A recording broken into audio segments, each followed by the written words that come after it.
And face it, your clients are coming to you for more than just your insurance and financial expertise. I mean, they can get that information all over the internet.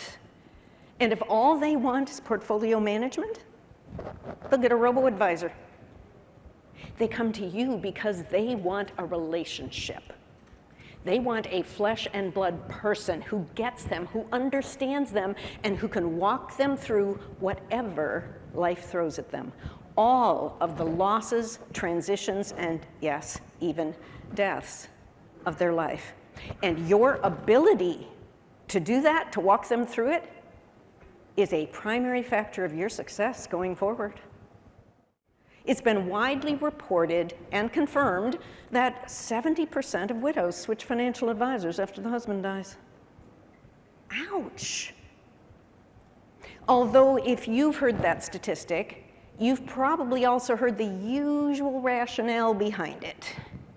They say that because this is traditionally a male-oriented world, and that is changing, thankfully, but face it, it has traditionally been pretty male-dominated, that the advisor didn't work with her, only worked with the husband. No relationship, she leaves. I have worked with too many grieving people. I'd like to propose an alternate theory. Let's say you do have a good relationship with both members of the couple. Well, of course you do. You're top producing MDRT. You wouldn't be here if you didn't. But what happens if she comes in for that first appointment after the services? And it's just really awkward. I mean, you say, I'm so sorry, you have my sympathy. Then there's this big black gorilla in the room. And nobody knows what to do or say. You're trying to look over it, around it. It's awkward, it's uncomfortable. And let me tell you, when she goes back home, there is nothing like a tragedy to make people come out of the woodwork telling her where else she should go or who else she should talk to. Why would she stay?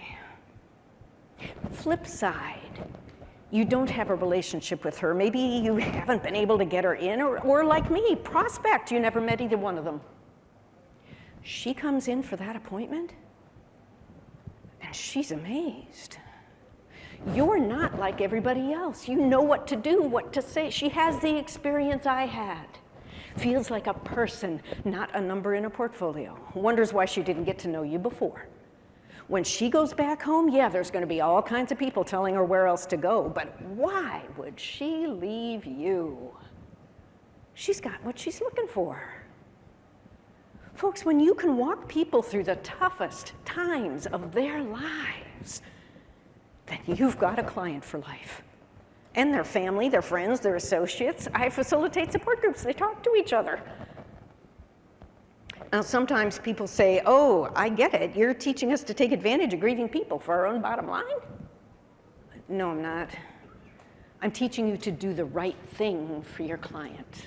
And that's what you always do, right? Do the right thing. It's really the human thing to do. It's what we all ought to be doing. We just don't know how. And as always, when you do the right thing for your client, it just so happens it's going to be good for your business. So, even though grief is not a common topic in any society, understanding it and knowing how to support people through it is absolutely essential. So let's start with just a little bit of basic grief education. First of all, as we look at this last year and a half and around this room and the virtual audience, do you realize we're all grieving?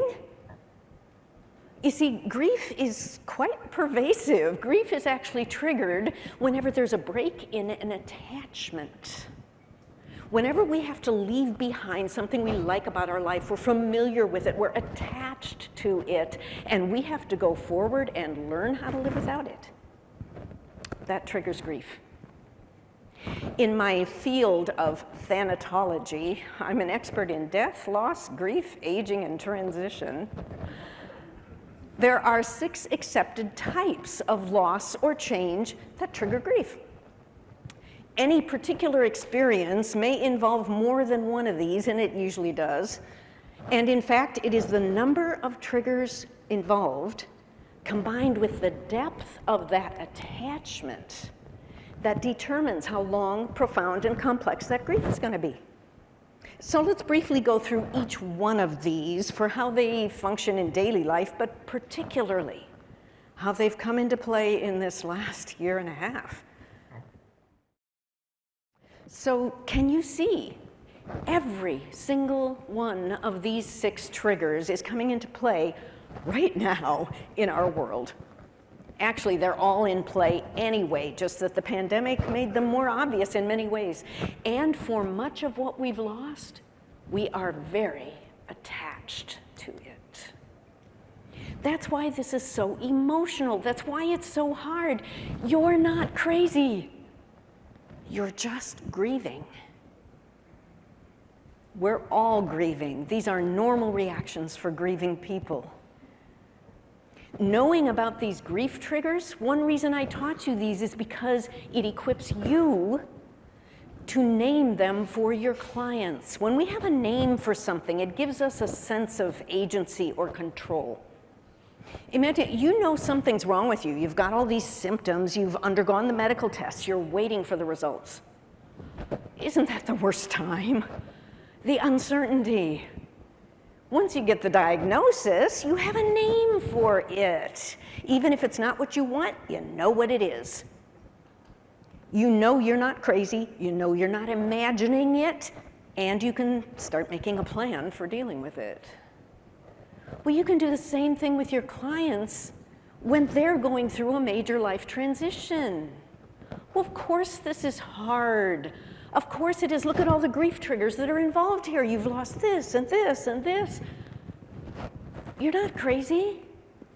You're just grieving. These are normal reactions for a grieving person, and you have a right to your grief.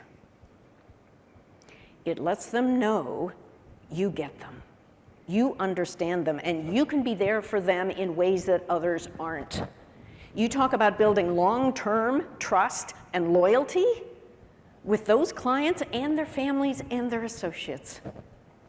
And then, of course, it's even better if you can become skilled at grief support. What to say, what to do, what not to say.